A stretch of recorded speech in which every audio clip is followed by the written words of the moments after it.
So yun na nga, finally na turnover na rin yung bahay namin, and in this video yun yung pag-uusapan natin. So I will share the experience and yung process na pinagdaanan namin nung turnover day. So kung napanood nyo yung previous video, so sabi ko nga doon is na-delay yung turnover. So instead of ayun, so lumampas siya ng 40 days. So hindi siya within that 40-day time frame na binigay nila. Instead, December 7 yung na-share nila na date.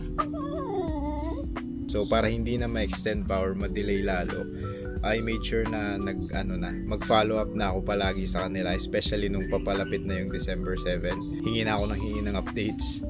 And then yun nga, by December 6, inform sila sa akin na turnover na ni engineer yung susi ng bahay, and then pwede na mag final inspection and turnover the next day. So pinapili ako ng December 7, 9 and 10 yata, basta it's Saturday, Monday and Tuesday, and then yung time is 8:30 to 2 PM lang. So pinili ko na yung pinakamaagang available na date syempre. So yung December 7, which is yung original day na sinabi nila, and Sabado lang din kasi ako pwede, Biyernes tsaka Sabado. So December 7 yung pinili namin. Around 9 AM dumating kami ng site. Diretso sa admin office to pick up yung susi. So sabi nila yun, kukunin lang naman yung susi doon, and then pupunta sa unit, i-check yung unit kung may concerns pa, kasi yun nga, final inspection din kasi kailangan to make sure na lahat ng nalista ng punch listing naayos and wala nang concern pa. So kung napanood nyo yung video ko about punch listing, malalaman nyo kung ano yung mga nalista ko dun sa punch listing namin.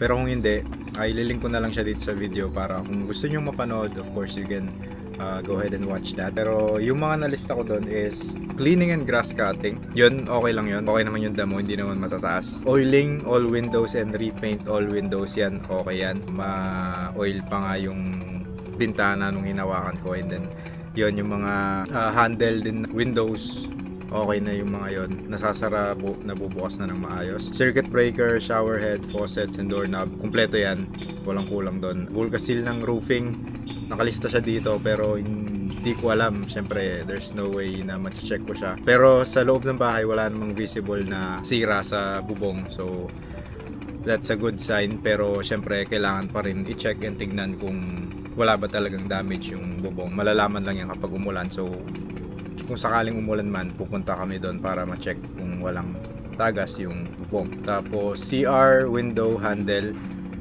yung CR, diba, medyo mahirap siya buksan, may parang sumasabit siya pagka bubuksan mo yung pintuan. So yun, okay na yun. Yun, nilista ko rin dito yung sa tiles and flooring ng CR, kung para masigurado na siya, na papunta sa drain yung tubig kapag so yun, hindi ko naman na-check pero mukhang okay naman, so hindi ko na rin to ginawang concern ulit sa punch listing or dun sa final inspection. Tas yung main door na yun nga, mahirap siyang buksan and sara kasi sumasayad sa flooring. So yun, okay na yun, madali nang buksan yung pintuan, smooth na. Pero yung sadly, yung sa back door na dapat papalitan because of anay, hindi napalitan. Nandun pa rin yung alam kong hindi siya napalitan kasi nandun pa rin yung kumbaga daanan ng anay na bakas nung daanan nila. Though merong some kind of repair, na pinturahan siya, hindi ko alam kung anti-anay ba yun or what, pero napinturahan, though hindi napalitan, yun lang. Pero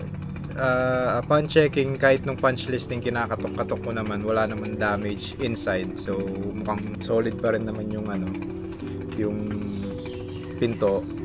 Kaya hindi ko na rin ginawang concern pa kasi I think tatagal na naman, maghihintay na naman ako baka another 40 days or more than that kapag ka-concern ko siya ulit. So kailangan ko na kasi din yung bahay, so tinanggap ko na.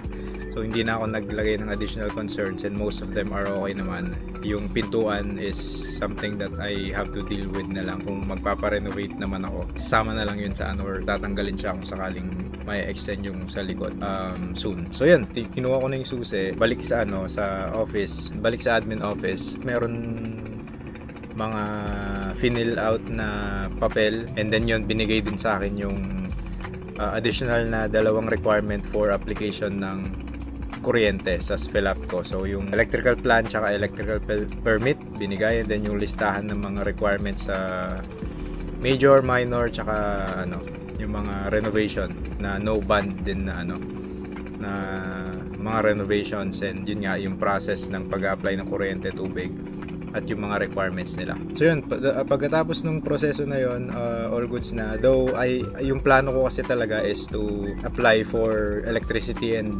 water na sa Prime Water tsaka sa Spill Up ko pumunta na pagkatapos ng final inspection and turnover. Kaso Sabado yun, Prime Water hindi daw bukas ng Sabado and yung Spill Up ko is half day lang, so hindi na namin naabutan. So hindi namin nagawa yung pag-apply ng kuryente and tubig at the same day, though kumpleto na yung requirements ko for both Prime Water and Spill Up ko. Pero yun yung i-upload ko next. So the next video will be yung proseso na pinagdaanan ko and experience din sa pag-apply ng Spill Up ko at Prime Water. So yun yung i-upload ko next video. So if you want to see that, of course, you know what to do. Subscribe. Kung nagustuhan nyo yung video, like nyo lang, and let me know in the comments below kung meron kayong mga questions, suggestions, and anything that you would like to add to this video para na rin sa iba pang viewers natin. By the way, kung napanood nyo yung previous video kung saan ko in-attach yung documentation na ginawa ko for additional reference, na-update ko na siya and i-attach ko din ulit dito sa description ng video.